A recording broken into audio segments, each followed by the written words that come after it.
Hey there, a special shout out, a special thank you to all of you who support this podcast by buying us a cup of coffee, reading the newsletter, and listening to the show.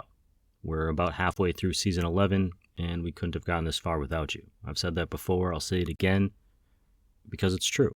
There's no other way to do this without...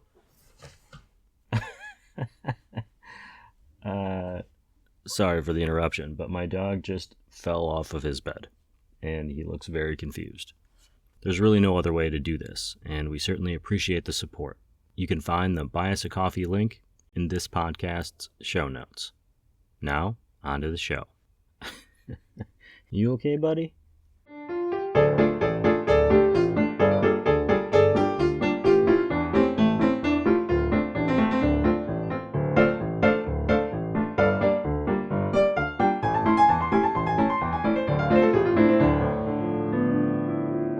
Hey, good morning, everyone. Welcome to Season 11, Episode 5 of the Coffee People Podcast, which is part of the Roast West Coast Coffee Network and presented by Roastar Coffee Packaging. You can find them online at roastar.com or probably at a coffee convention somewhere near you sometime soon. I'm Ryan Woldt, and this is the show where we meet and chat with roasters and baristas and green coffee importers. Really anyone who touches the world of coffee, farmers, scientists, artists, writers, activists, competitors. I mean, the list is really endless. Today we're chatting with Addison Mathis of Perc Coffee in Atlanta, Georgia. They are the Quality Assurance Manager at Perc, and I think the perfect guest for us to close out the first half of this season of Coffee People. Find them on Instagram at a specialty bean, and be sure to check out perccoffee.com. Perc is spelled P-E-R-C. You can also tap those links in this podcast's show notes. I met Addison at the Specialty Coffee Expo earlier this year. They were making coffee drinks at the Minor Figures booth, and the coffee cocktail I tried legitimately stopped me in my tracks. Considering the chaos of the expo floor, I'd say that was a standout moment. I reached out to Addison to ask how they developed the drink and to learn more about their coffee journey. I'm excited to share our conversation with you, and as I always do when I'm celebrating a milestone, I'm drinking a cup of coffee. I went lo-fi today and brewed a whole pot of Santo, a medium roast from Chiapas, Mexico, roasted by our partner Me and My Uncle Coffee, which you can find online at mamucoffee.com, in my Simple Coffee brewer. I'm recording this intro at home, but when it airs, I'll be on the road, drinking coffee somewhere else, somewhere in the middle of America. I hope to see you out there. Until then, make sure your coffee mug is full, because it is time for another Coffee People podcast conversation. This one with Addison Mathis, Quality Assurance Manager at Perc Coffee in Atlanta, Georgia.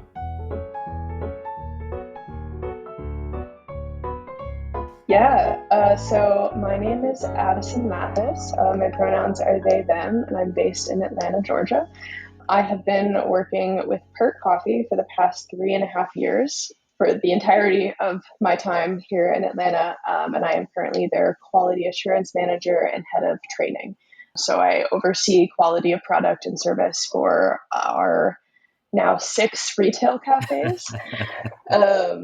And spend a lot of time helping baristas feel super equipped to do their jobs. That's 6, including the one that's opening currently. Correct. By the time this is out, it will have opened. Yes. I thank you for being here right in the middle of all of this chaos. I have a extremely important question to ask. I start off a lot of shows this way, and I always have like one or two that I try to work between. But do you have a favorite Keanu Reeves movie?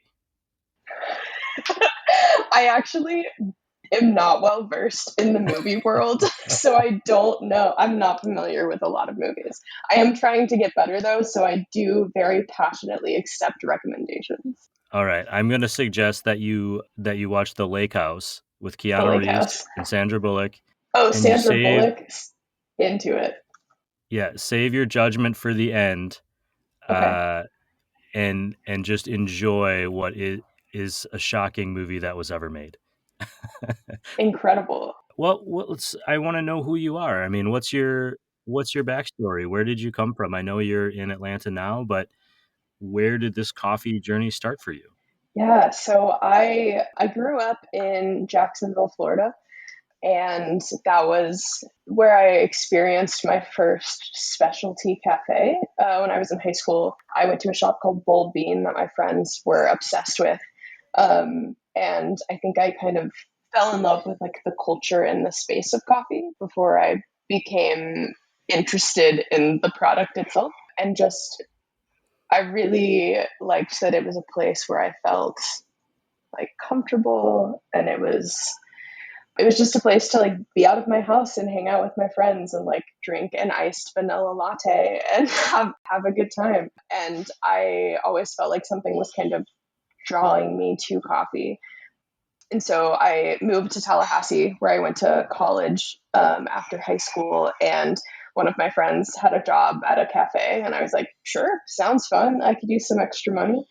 And so I started working with him, and I absolutely just like, I don't know, kind of fell head over heels for it, because it was like, it just felt so community focused.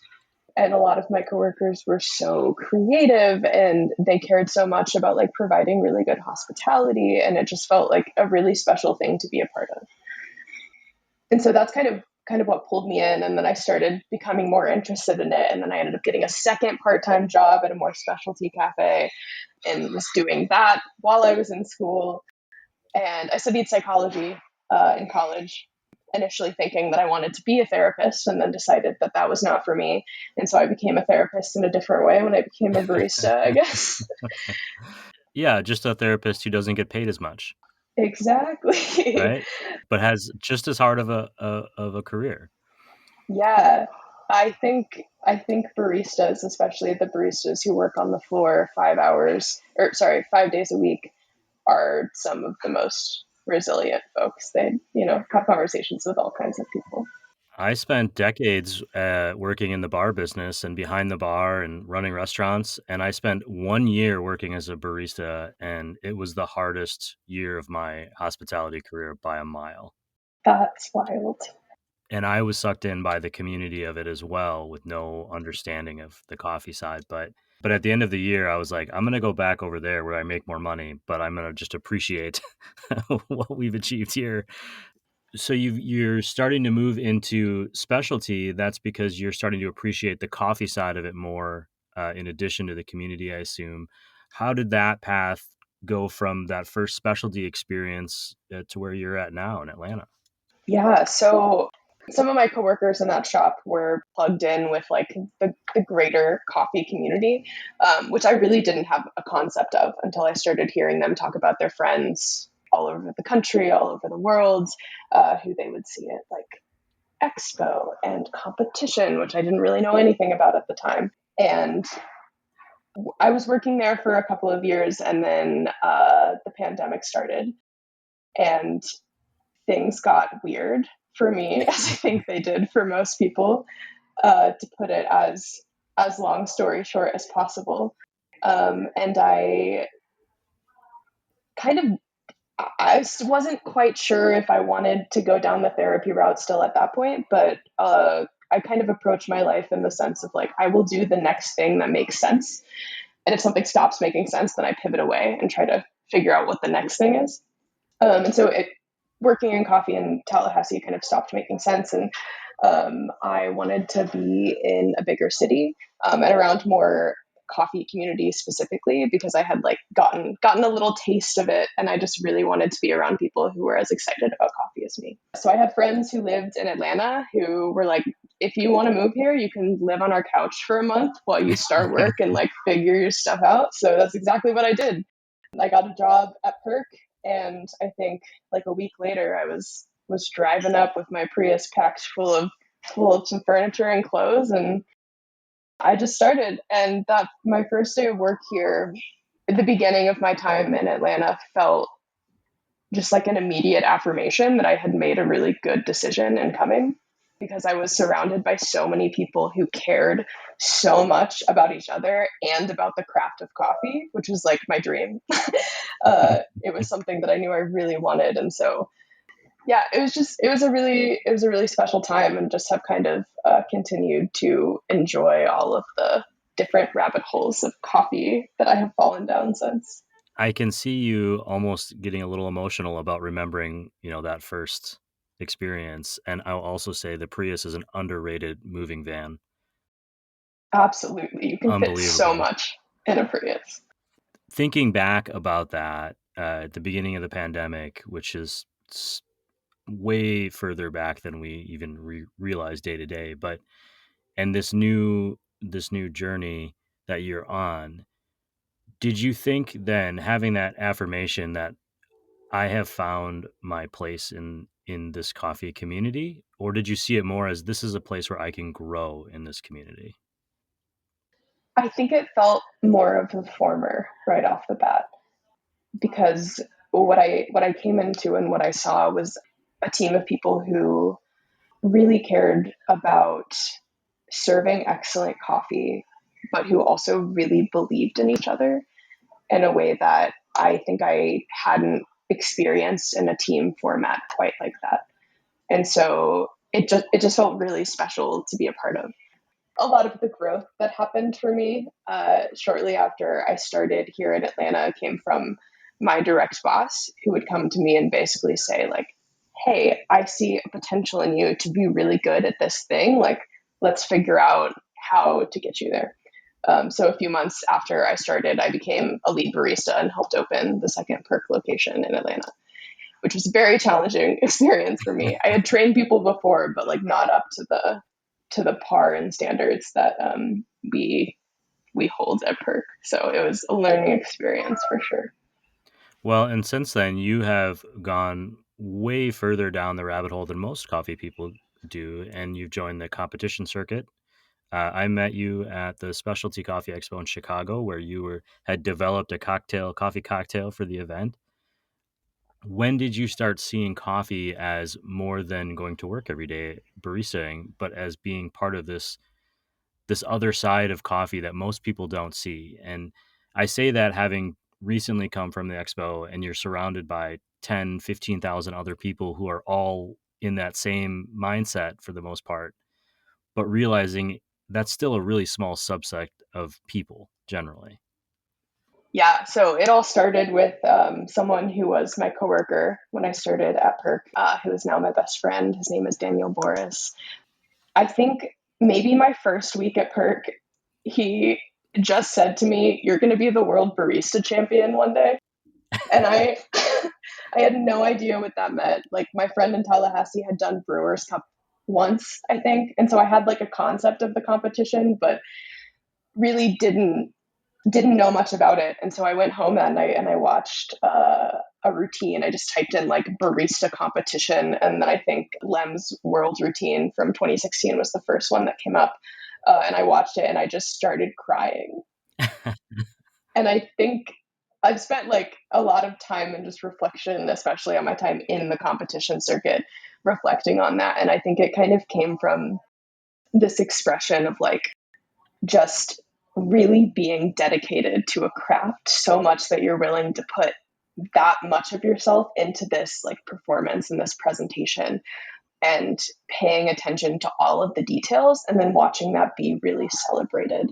It was like watching someone care a lot was being really celebrated. And that was, I don't know, that kind of, I was like, okay, I think there's something here. I think that maybe I want to do this one day. And in 2022, they released a lottery for the spots at nationals. And I was like, yeah, sure, I'll throw my name in a hat.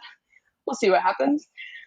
I got waitlisted at first, and then I got a spot off the lottery. And at that point, I had 5 weeks to go from not really knowing anything about competition to being on the stage and doing that thing. And I crashed coursed it. I reached out to every person who would tell me anything about competition, and I just took down the most random notes, even though I didn't know what any of it meant. And I showed up and I made it to semifinals that year somehow. And from that moment, kind of knew that I loved it. And I'll never forget the feeling of walking into Expo, because I'd never been. That was my first year.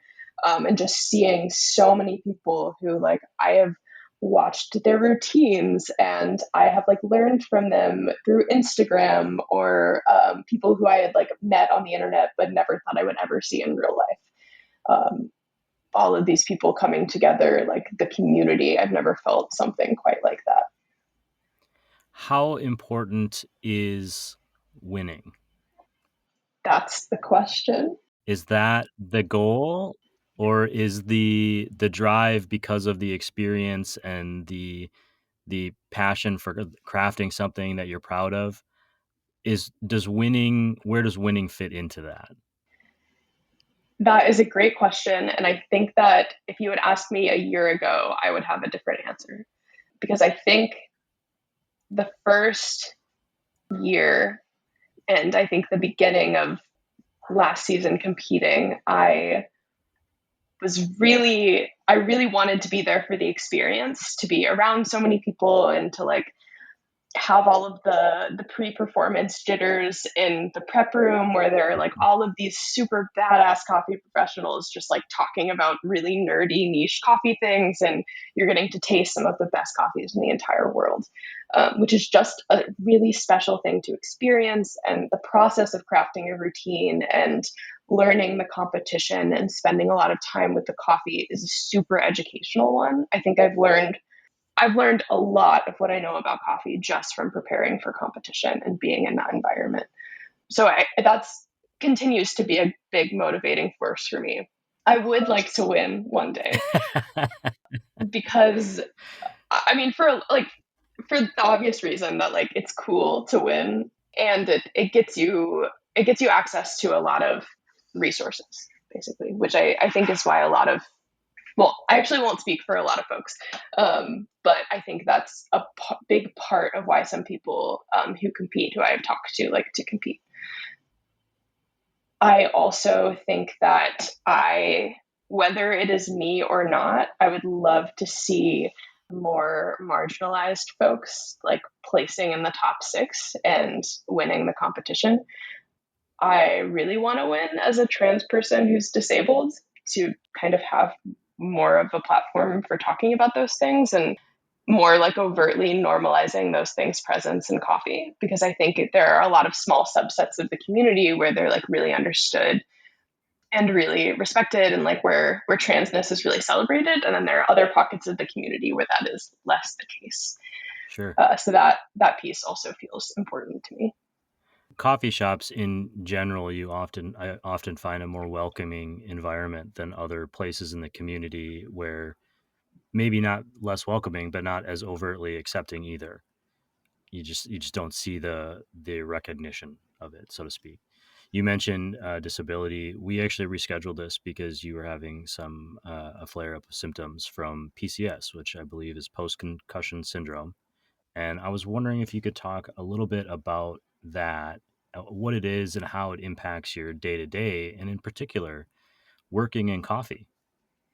Yeah. So for those folks who may not be familiar, PCS, or post-concussion syndrome, is essentially the chronic experience of concussion recovery, which for most people is temporary.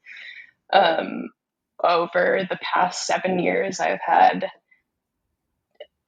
dozens plus concussions and different head injuries that have created some things that in the past couple of years I've come to understand as disabilities and things that I need accommodations for. And throughout the past 7 years, I've understood it in a lot of different ways, and it's definitely been a learning process to be patient with myself and also understand that just because I need accommodations and sometimes I have less hours in a day than other people, it doesn't make my work any less valuable or efficient. Yeah, I think that's been a hard pill for me to swallow as someone who used to like love running at 130% all of the time. I physically can't do it anymore. So in that way, it has brought me to really value rest. I wear like loops, the noise volume reducing earplugs in a lot of situations. Like if the cafe is really busy, especially at trade shows like Expo where there's so much background noise going on, that helps me keep my symptoms in control. I'm also like kind of photosensitive, so I have to avoid bright flashing lights, which don't really deal with a lot of light sensitivity relative to coffee. But I guess the biggest thing it affects in my day to day is just I need breaks. And I am really lucky that my coworkers and my boss are like very understanding of my needs and haven't asked me to explain myself or defend myself when I say this is exactly what I need. They just believe me and trust me, which I think is rare when you have an invisible disability, especially in the workplace. When people don't understand something, whether it's intentional or not, they're trying to make sense of it for themselves to justify a behavior. And in reality, just because they don't understand it doesn't mean it's not real. Doesn't mean it doesn't exist. But we kind of go about our life trying to figure the world out around us. And when something comes to us that we don't understand, it's scary, and we may not react in a way that is advantageous or beneficial to the person experiencing it. How, and this is certainly variable, I would assume. I don't have enough of a background in the symptoms, but how quickly do symptoms come on that could affect you? And I'm thinking kind of specifically, like, if you're on the competition stage, could you have do you have an anxiety about something happening where you're like all of a sudden you have to step away? Yeah. So usually I actually, a fun fact, less than fun fact, is that I have yet to compete more than a month out from a concussion. So every time I've competed, I've actually like actively been in kind of the thick of symptoms and having to really carefully monitor those. And usually they're pretty predictable. I usually have flare ups if I hit my head again, which sometimes is like a small hit, sometimes it's a big hit, and my symptoms will spike again. But usually around competition and like big work things specifically, I'm just really carefully looking after my needs and making sure to kind of schedule my day so everything can be accommodated for and I have the space to rest that I need. One of the things I mentioned was you had created this cocktail for Chicago's SEA. I have a copy here of the description that was written. It said, "This drink is a dreamy concoction of chilled Indonesian coffee, mango nectar, lime oleo," hope I said that right, saccharum, citra hops, and freeze distilled minor figures, which is a type of alternative milk, all infused with nitrogen. The result is a creamy beverage that tastes like peach candy. I tried this, not, I don't want to say completely unintentionally. Like, I wasn't thinking about what it was in it. I was thinking, oh, coffee drink. Yeah, that'll be fun. I'm going to grab that.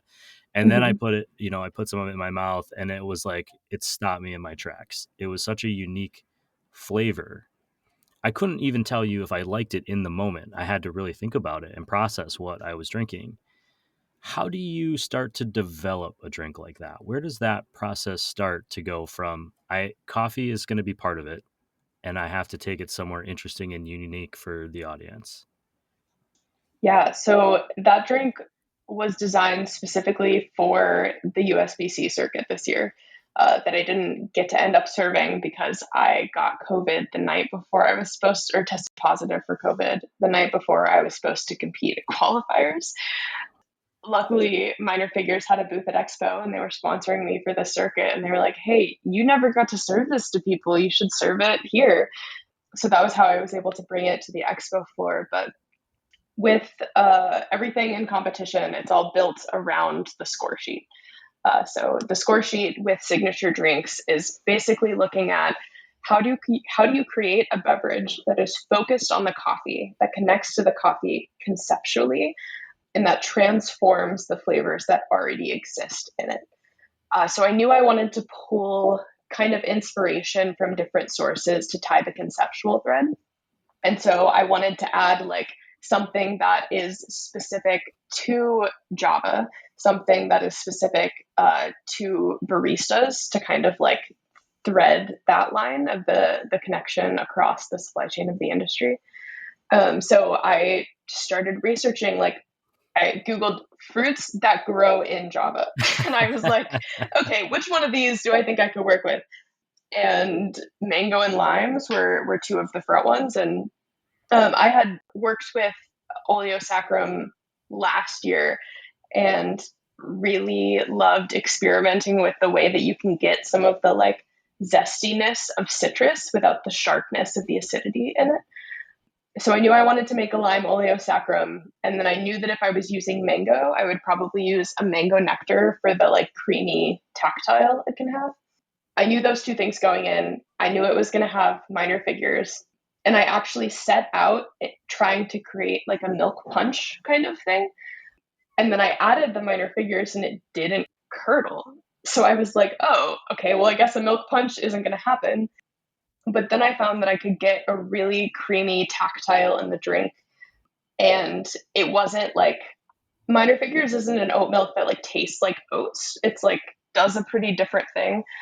So I found that I could use like a pretty good amount of it without it swallowing the profile of the coffee or like creating too many flavors that were specific to oats that I didn't want.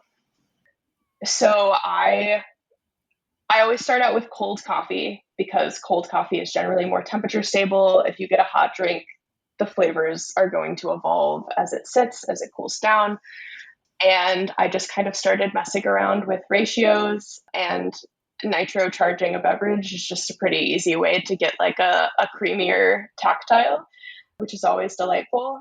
And I tasted the drink and it like the mango and the lime with like the creamy body kind of reminded me of a hazy IPA. So I was like, hops, Citra hops, which I don't really know much about hops. I just know that Citra hops are my favorite. So I was like, sure.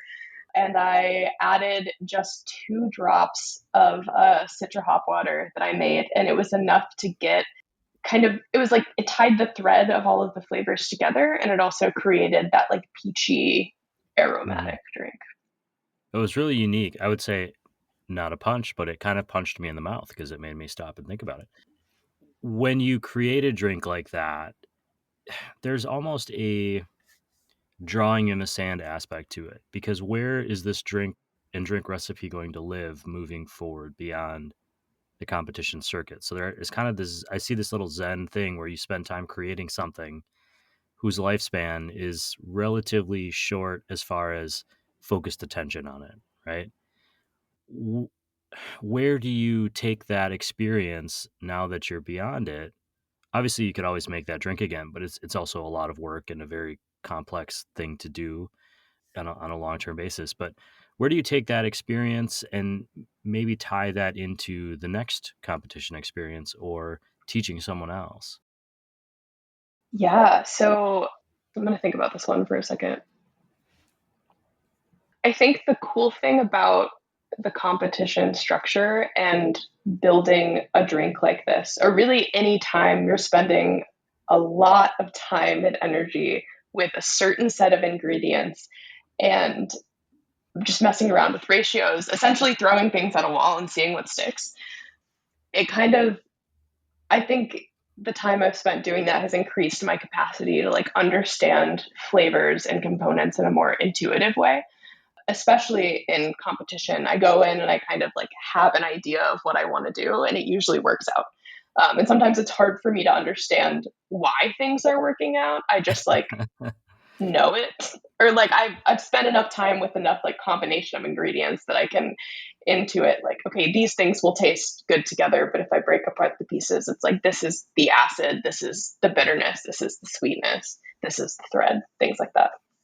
And so I think there's a part of that skill that I get to carry with me. I think the second part of that question was like helping other people or like supporting other Yeah, people. I was reading somewhere, and correct me if I'm wrong, that you are also helping coach other competitors or another competitor in their process. So I'm assuming your experience leads into that sort of coaching and how that's different for you, competing versus participating. Yeah. You're passing something along, but then you're giving up control essentially at the last step. Yeah. This past season was the first season that I had been like worn any kind of coach's hat. And it was definitely a learning experience for sure. Just kind of like when I train baristas, it's a lot about knowing when input is helpful and then how to make that input feel helpful and also make sure that people feel supported and confident about what they're doing. And coaching this year, my friend Gray Kaufman and their other coach, their partner Kay, they actually helped me get out to Rancho Cucamonga because I didn't get to make it to nationals, and was really bummed to miss out on that experience this year. So they were like, "You should come and coach, and we can all like hang out, and it'll be great," which was really fun to be involved, like to sit in the chair during a practice time and help taste all of the drinks and help develop all of the flavor notes. For some reason, truly am a nerd about the way that the competition is scored and like the best like language that you need to use for things to score really well. So it was really fun to help them work with that. And then watching someone else who you've like are really rooting for and invested in, like knowing all of the process behind the things. I always have a timer on my watch and I'm just like counting down the seconds to make sure they don't go over time and seeing if they get their cues and guessing how long their shots are pulling based on their reactions to them. It's a very like empathetic nervousness where you're just like watching all of it unfold. For anyone listening, we've talked about competitions on the show before, but just to clarify, it's a whole combination of skill sets. It's not just I made a coffee for you to try and here it is. There's a presentation to it, a description to it, and you're doing it all on a timer with people watching you and judging you the whole time. And it's a very high pressure situation. I would think as the coach, I would be hiding like in the back of the crowd, like trying not to get too nervous because I've given up that control. But I know that we are all more than just our passion for coffee. And that is sometimes I forget that. I forget that about myself and for other people. But I'm wondering just a little bit more about you. You mentioned earlier that you're trans, and I'm wondering if being a trans person on the competition circuit in particular, it does raise your profile a bit. Is that something important to you to represent, or do you wish people didn't have to talk about it or have to address it, or you didn't have to? That's a really great question. Like, which is better, right? Like, I have the app platform, but should I even have to? Yeah, so I don't even know how to start to answer this because my brain is just fireworking in a bunch of different directions. Um, I guess I'll say that like I would love to live in a world where it's a thing that doesn't have to be a thing, if that makes sense. And the reality is that in this world, trans visibility is so important for the safety of trans people and the like happiness of trans people. I think that seeing folks who are out as trans, like for me, is something that always feels really, really special. Like when I hear about trans people just like kicking ass in different in different parts of the world or in coffee specifically. And I've seen in coffee where there's a lot of inclusion efforts that fall short, and a lot of trans people kind of having to bend over backwards to have their pronouns respected, to, I mean, get access to the kind of healthcare they need, to have other people take their concerns for safety seriously. And I think that that's where visibility becomes really important, right? Because it's like, hey, we're here, and these are what our experiences are like. And I also think there's a part of it because I kind of like all of my coming out queerness journey has happened with and around coffee community, which is where I have built most of the queer community that I have. So there's a part of it that feels like kind of sacred, getting to share these parts of me that have always been super foundational in my coffee journey and in my life with other people. And I think that last year, my routine was built around like sharing pieces of the South with the judges based on a washed Ethiopian coffee that like aromatically and flavor wise tastes like everything I grew up around, which felt really special. And like 2 weeks before I was supposed to do it, I was like, oh, this feels so complicated because I'm about to talk about the South and everyone has opinions on the South right now. And everyone likes to say their piece about how much Florida sucks. And when people are really dismissive of the South, and the reality is that there are so many queer people here. And it felt really important to me to make space for like queer people are in the South, and it's important that like people are paying attention to that because like we deserve to be safe. And I think especially in coffee, it's like coffee is so queer, and I wish that more parts of the industry like did the leg of work that's required to make queer people feel safe inside of it. You know what I mean? If that's not a t-shirt sometime soon, we are not doing what we're supposed to be doing in the world. Well, I think one of the things you're kind of addressing is when you're a community that isn't overtly and obviously recognized. Like everyone who's ever looked at me has known, who I am, and it was never a question of what my identity was for the most part. And I wasn't questioning it, so I never thought about it. The more experience you have with other people and the more I'm able to recognize other communities existed as I'm growing up as a human being, the more you become aware of how your actions, whether they are, forget right and wrong, but you realize how they impact others, and you have to make decisions for yourself how you want to proceed. Am I willing to inconvenience myself to make things better for someone else? Am I willing to say just because it was that way doesn't mean it should be that way? How much effort am I willing to put in? And in a world where life is already pretty hard, yeah, for everyone, but harder for some, and or less obviously, there isn't as obvious of a path. Maybe I'm not saying that entirely intuitively, or not intuitively, but intelligently. I don't know. I think that is something that I've always struggled with and grown with. And every time I think I have the world figured out, I'm confronted with the idea that maybe people aren't as black or white as I thought, as good or bad as I thought. There's this whole middle area. In the South in particular, you mentioned everyone likes to bag on the South. In Florida in particular, my dad lives in Florida, and I'm always giving him a hard time. We have some fun back and forths about that, as fathers and sons do.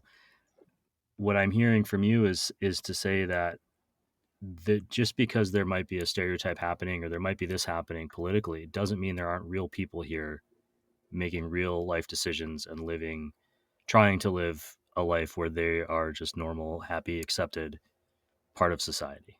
Is that a mistake in the way I'm putting that? No, that's absolutely true. I think a lot of the folks who are really dismissive of the South, their solution is like, well, just leave. If you're not safe there, just leave. Sure. And I think that's the cheapest way out, and also a pretty half-assed way to look at what's actually happening. Because entire demographics of people shouldn't have to be displaced to feel safe. And yeah, I think it's kind of trying to subvert the work that has to be done, because the fact that that work has to be done is uncomfortable and it's scary. And I think a lot of people say, I hate Florida, instead of I hate Florida's political leaders, which are two different things, right? Sure. In Florida memes, all fine and good. People are really, really courageous with how they handle alligators in that state. And that's okay. That's an okay thing to Sure. make memes about and make jokes about. But I think it's important to not erase whole groups of people because you can't understand why someone would want to live in a place that's maybe politically hard to be in. Well, and politics are things that over a timeline change. Maybe the timeline hasn't been long enough in a certain place, or whatever, but it shines a light on the value of voting, and the importance of it, whether we are super pumped about who's up for election or not. Uh, you're always trying to navigate that boat one click at a time in the direction that you hope that it goes. Any other things, kind of in particular, that stand out to you as like these are things that represent who I am? I have a little note to myself about riding bicycles. I'm a bicyclist as well. But Heck yeah. what are things that, make you feel like you? Yeah, I love riding my bicycle. I think it was earlier this year, I kind of had this revelation where it's like, it's not that I just want to ride my bike, it's that I need to ride my bike. Because Yes. it's so good for me. It helps my mood. It helps with like the visual aspects of my concussion recovery and my chronic symptoms. It's how I connect with nature and with people in my community. And I mean, Atlanta is pretty car dependent, and I really wish it wasn't. But it also kind of connects to my like fervor about wanting more public transportation and more alternative forms of transportation that are less individualistic and more accessible. I'm a big believer in cycling, and the idea that I need to bicycle is something I relate to, only because when I look at parts of my life that have seemed harder, they're generally parts of my life where I didn't make time for that thing that was important to me, and that was one of them, because that makes everything harder because you're sacrificing a part of yourself. Atlanta, my experience in Atlanta is pretty minimal. Coke Museum, Six Flags. The classics. Yeah, not much further than that. Martin Luther King Memorial. We're going to change that. My wife and I are on our way to Atlanta this summer for a visit. I'm wondering about your future, in near future, long term, however you want to address it. But in coffee, what's coming next for That is the big question. I will say there are a lot of unknowns. I have been in the role of like primarily training baristas for a little over 3 years now. And I really loved it. And I've kind of through the process decided that I don't always like have to be working with people, but I always, well, no, I kind of always have to be working with people. I'm just, I think that the things that drive me are like human connection and the ways that we connect with each other and with different things. And so I think whatever is the next thing that makes sense, it's probably connected to that.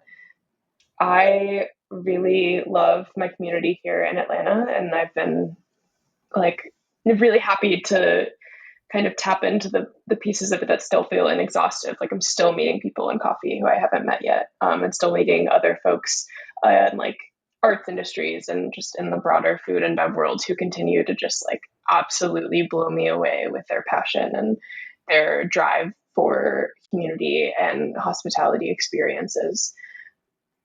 And I think a lot outside of that is unknown, except for the fact that I will be competing again next season because I do have my spot in qualifiers that I intend to see through. Well, I will be certainly paying attention to see how that goes. I only have a few questions left. I appreciate all the time we've spent together already, but you, as a trainer of baristas, you're somewhat responsible for the next generations of coffee people. In that process, and as you have been teaching others and working and coaching as well for competition, is there any sort of advice or any sort of message that you pass along that you find to be essential to that process? Maybe not so much like this is what this ingredient is, but some sort of messaging to say, hey, this is how we should be, or we treat coffee. I don't want to lead you too far down the path. Piece of advice. How about that? I love that question, and I feel almost a little emotional thinking about like the next generation of baristas or people who are like starting their coffee career because obviously coffee has been a really important and foundational part of my life for so long.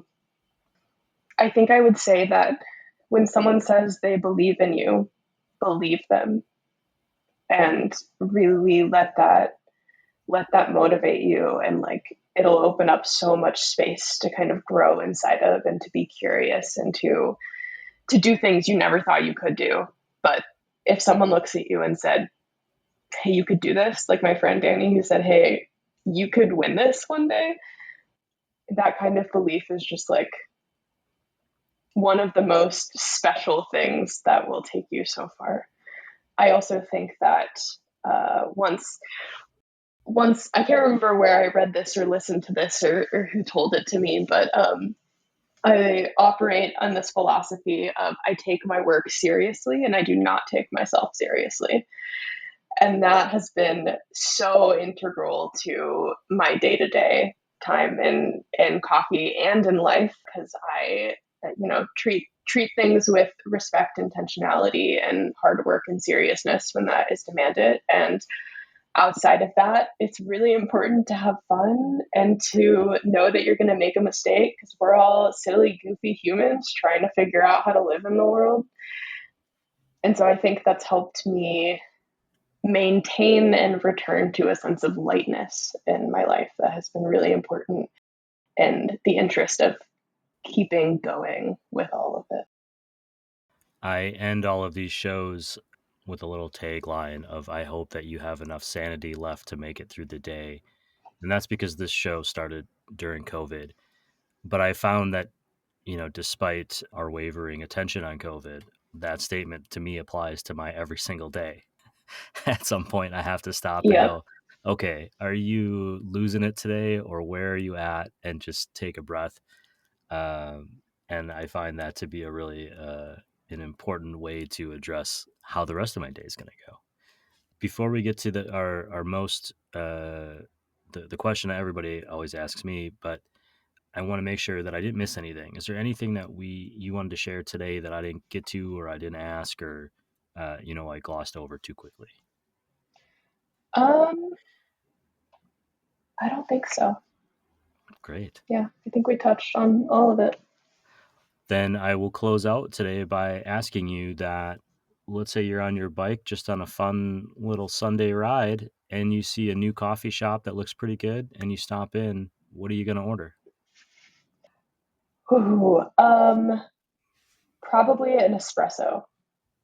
It depends on the shop, but I love trying different coffees on espresso. And if it's not an espresso, it's going to be whatever signature drink that barista is most excited about. Addison, I really appreciate that you took time to spend with me and share all this. I really appreciate that you made that coffee cocktail, because it really was eye-opening for me that day and kind of snapped me out of convention fervor, which I was certainly in. And I hope that the next stages are as exciting and hopefully successful as you've been so far.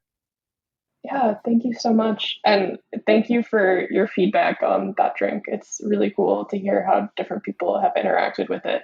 And I definitely saw a lot of people take sips of it at Expo and they were like, wait, what did I just drink? This is not just coffee. No, it was like a revelation, truly. Like, it made me stop and think about, okay, I know I've been drinking coffee all day, but just be more aware.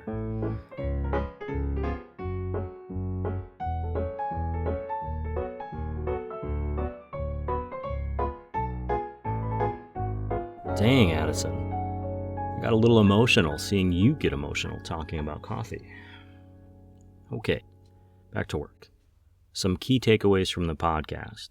From an early age, we're all looking for our community, the place where we feel like we belong, a place where we can love and be passionate about the things in our life that bring us joy, things like coffee.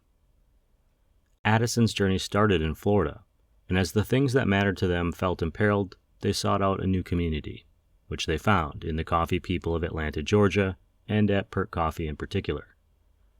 Addison found inspiration and validation in the niche corner of coffee that is competition. Specialty coffee is only a small portion of the overall coffee industry. That's true despite how invested myself or you or anyone else feels about the industry. The competition corner of specialty coffee is a smaller community still. Finally, I asked Addison before the show if it was okay that we addressed their challenges with post-concussion syndrome, and if we could talk about trans representation in coffee. There may be a time in the future where disabilities or race or gender and sexuality aren't talking points in conversations like this. Not because they're topics we avoid or ignore, but because we've moved beyond them as stopping points in how we see each other. But the world isn't there yet, even if it has made steps in the right direction. Until then, I appreciate it when humans like Addison share their story, and I hope this podcast is a space where our guests feel that their voices will be heard and shared to the best of our ability. We're still learning, and we assume that all of you are too. So thanks to Addison for sharing their coffee journey and for making me take a moment at Expo to really think about the coffee that I was drinking. I'd also like to shout out Minor Figures for sponsoring that booth. Of all the gin joints in all the world, for some reason I stopped at that one, and it led me to here. Finally, I'll share all of the important links from this edition of the podcast in the show notes, as well as in our newsletter found online at coffeepeoplepodcast.com. Be sure to follow Addison on Instagram at @aspecialtybean, and of course check out perccoffee.com. Thank you for listening to the Coffee People Podcast. If you're listening on Apple or Spotify, please tap that follow button, and if you can, give us all of the stars that they offer, 5, 4, 6, 100. I'm not quite sure which is which. Those stars do help other people find us, although not as much as word of mouth. So if you're choosing between stars and telling a friend, tell a friend. We certainly appreciate it. We're always telling our Coffee People friends about Roastar coffee packaging, which you can find online at roastar.com. They're our presenting sponsor. They help coffee companies and snack companies and beverage companies tell the big story of their small businesses. They work with you to ensure that in a sea of competitors, your packaging will stand out. This show also exists because we have great coffee industry partners that we want you to check out and support and drink their coffee or buy green coffee or even a roasting machine from them. They include Zumbar Coffee and Tea, Steady State Roasting, Coffee Cycle Roasting, Maria Coffee, and Cape Horn Green Coffee importers. We send a special thank you out to Crossings Coffee and Hasea Coffee Source, who've been supporting our Coffee Smarter efforts. Be sure to check out those shows, Coffee Smarter and Coffee Smarter Pro. You can find them wherever you're listening to this podcast. Our full city partners include Ignite Coffee Company, Ascend Coffee Roasters, Civets Roasting Machines, Me and My Uncle Coffee, Craft 42 Roasters up in Canada, and Cozy Canine Coffee. Thank you for listening to and sharing this podcast. Thank you for sending us questions and being coffee curious. This show, the Coffee People Podcast, is part of the Roast West Coast Coffee Network. This episode has been written, produced, researched, and recorded by me, Ryan Woldt. I hope this episode has found you happy, healthy, and with at least a thread of sanity left, enabling you to make it through the day.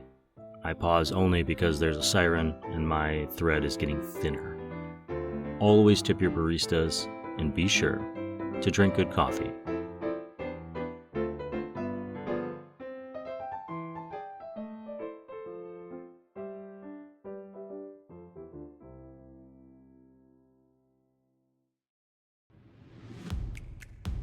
If you are in the early stages of your coffee journey, we want to support you. Check out the Coffee Smarter Education podcasts. Coffee Smarter is designed to enable coffee drinkers to brew a better cup of coffee at home. And Coffee Smarter Pro covers industry-specific topics for baristas, roasters, shop owners, and aspiring coffee professionals. You'll find both shows on your favorite podcast platforms or on our website at coffeesmarterpodcast.com.